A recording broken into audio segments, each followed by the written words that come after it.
Ils sont nombreux, les agents de santé, à dénoncer leurs mauvaises conditions de travail. Mamadou Kouassi s'est rendu dans un centre de santé à Abidjan pour toucher du doigt ces conditions, son constat. Il est 13h40, ce jeudi 5 avril. Ce petit garçon vient de naître à la maternité de l'hôpital général de Makori. Très vite, il est confronté aux difficiles conditions de travail que rencontrent les sages-femmes. L'aspirateur, l'appareil à utiliser pour les premiers soins de l'enfant, est en panne. Recours donc à une pratique manuelle. Adelaka travaille dans cette maternité depuis 9 ans. Elle gagnerait moins de 200 000 francs CFA par mois. Dans ce service, il n'y a que 2 sages-femmes pour une... Ces aspirateurs souvent sont défaillants.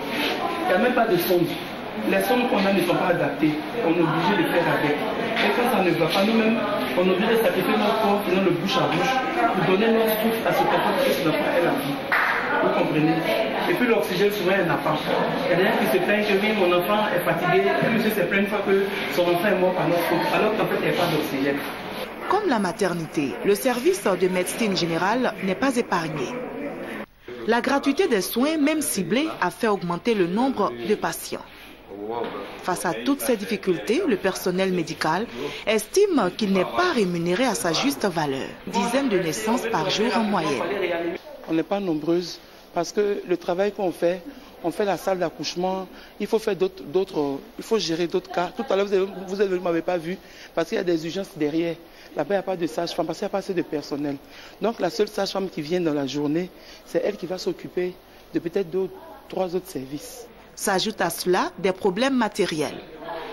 Les instruments n'ont pas été renouvelés depuis une dizaine d'années. Les coupures d'eau sont fréquentes et les pannes d'équipement, un problème quotidien. C'est une cagnotte pour le fonctionnaire. Il faut que cette cagnotte soit partagée équitablement à tous les fonctionnaires de Côte d'Ivoire. Et si ça doit être selon les grades, que ce soit selon les grades. Et non pas parce qu'il y a une fonction qui s'occupe généralement de l'argent, qui a des indemnités propres à cette classe professionnelle de travail, et puis les autres non. C'est pas normal. C'est une injustice qui est faite dès le départ. Pour améliorer l'accueil des patients et ses conditions de travail, le personnel médical s'en remet donc au gouvernement.